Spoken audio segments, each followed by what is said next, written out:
All right. Hello, everybody. My name is Dunya Shabgurd, and I'm a Community Development Manager at Canadian Blood Services.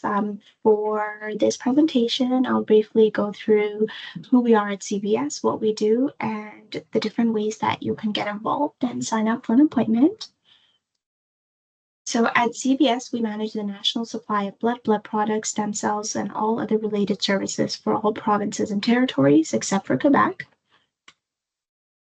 I thought it'd be interesting to share a few facts about blood. So, every 60 seconds, someone in Canada is in need of blood.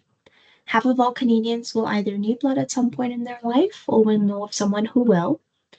Every year in Canada, we need over 100,000 new blood donors to ensure that patients have a reliable and safe access to blood and blood products.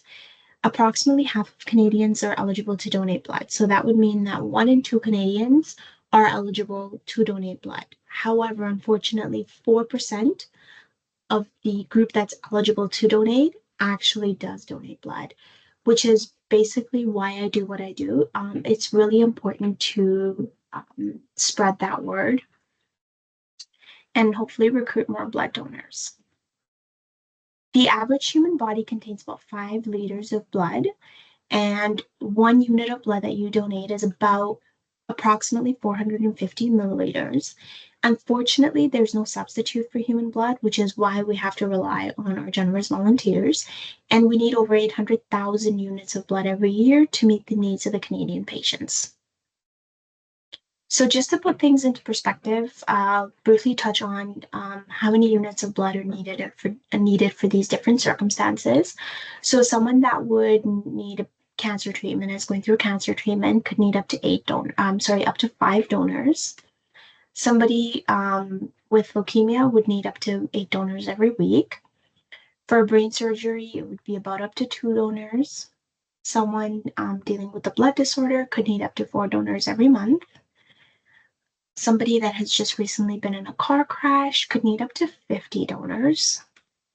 Someone undergoing heart surgery would need up to 5 donors. And for internal bleeding, it would be 2 to 8 donors every week. This just kind of puts into perspective the need that's out there. So I hope by now I've shown you the importance of donating blood, how there is such a need, the fact that 1 in 2 Canadians are eligible, but only 4% of those eligible to donate. So hopefully that has made you a little bit more interested in getting involved. So you might be wondering, okay, I'm interested. Now, what would the donation process look like for me? So the first thing that we ask everybody to do is to go to blood.ca and take our eligibility quiz. Once you've done that, you can go ahead and book an appointment, and we're going to talk about booking an appointment with your specific team at the end of the presentation. So once you've done the eligibility quiz, you've booked an appointment, you're going to come into our clinic. You're going to be greeted by one of our donor center representatives at the front desk. They will get you checked in, and then you're going to go on to the next step, which is the donor questionnaire. So you're going to complete these questions. You're going to go through them every single time you come into the clinic. And then after that, you're going to go on to one of our screening rooms with one of our healthcare professionals who will probably ask you follow-up questions on the donor questionnaire. They'll also do a finger prick test just to see your hemoglobin levels and check your blood pressure as well. We just want to make sure that you are in good shape and that it's good, like if your system will be okay after donating, which is why we test your hemoglobin levels and blood pressure.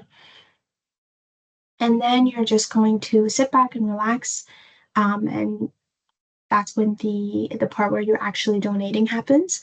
And then once you're done donating, we ask that you spend about 15 minutes in the refreshment area where we give you salty snacks, some cookies, some juice, and some water to replenish your system. And we always say that the entire donation process takes an hour. So from you coming in through the door until you're leaving. But the part where we're actually drawing blood is under 7 minutes. So it's not that the entire process takes an hour. It's just coming in, doing the donor questionnaire, getting checked in, talking to a nurse in the screening room, getting the actual blood drawn, and then hanging out in a refreshment area for about 15 minutes, which all ends up to be about 45 minutes to an hour. Oftentimes when I talk about donating blood with individuals who are coming in for the first time, a few things come up. So I usually like to touch on them just to alleviate any anxieties around that. So the first barrier is usually, I'm scared, it's going to be painful.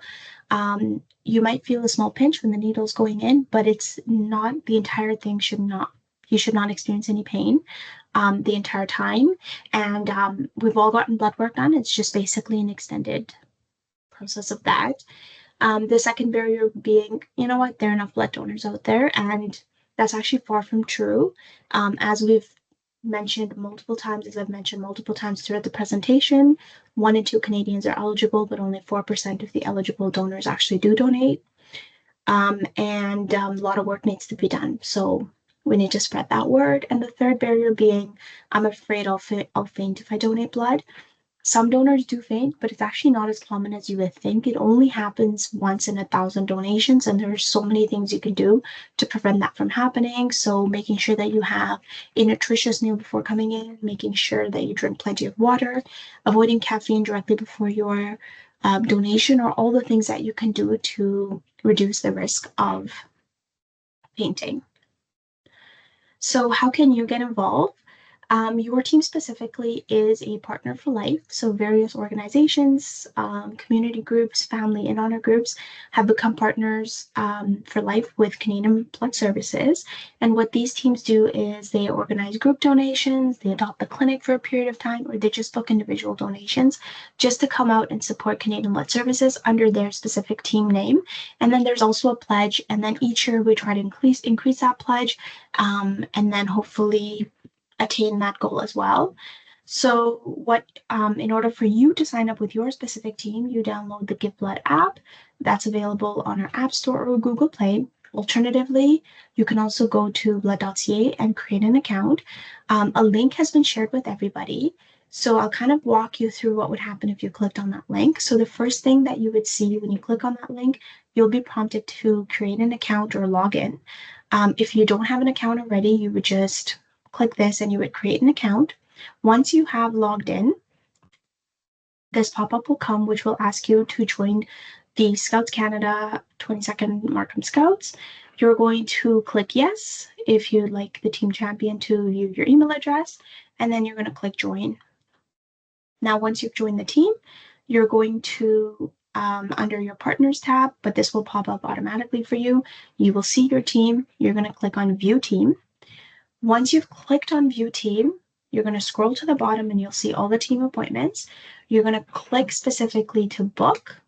And then there are these slots that are still available for your team as of today. And you're going to click on one of those spots. And now you have joined the team and you've also booked one of the appointment slots. That's for December 23rd. That's all I had for today. Thank you so much for your time. And if there are any questions, please feel free to reach out. My email address will be made available to you. Thank you.